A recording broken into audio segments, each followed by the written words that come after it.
So ito, dahil mahilig ako mag-edit ng photos, gusto ko i-share yung kaalaman ko.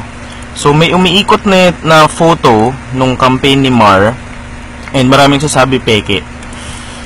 So ito yung ways paano mo malaman kung peke yung photo. So for example, yung isa nilang sinabi rito, masyado daw maraming tao. Well, una mong gamitin, maghanap ka ng mga filler.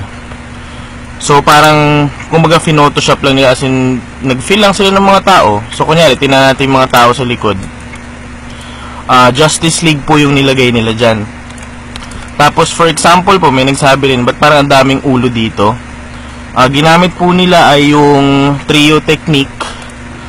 So ito po, naglagay po sila ng mga dog trio para mas mapabilis po yung pagdami ng crowd. Common po siya na technique sa pagpo-photoshop para mas gumanda yung ano sa crowd.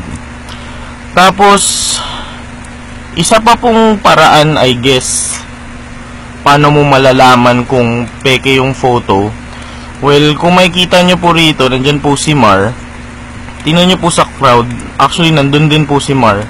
So, andito po siya. Ayan, may dala po siyang sibuyas dyan. Tapos meron pa siyang isa rito. Actually, ito rin po siya, oh. May hawak po siyang mic. So, I'm guessing po, nagbibigay siya ng talk dito, nagbibigay din siya ng talk doon. Yun na po ang paraan.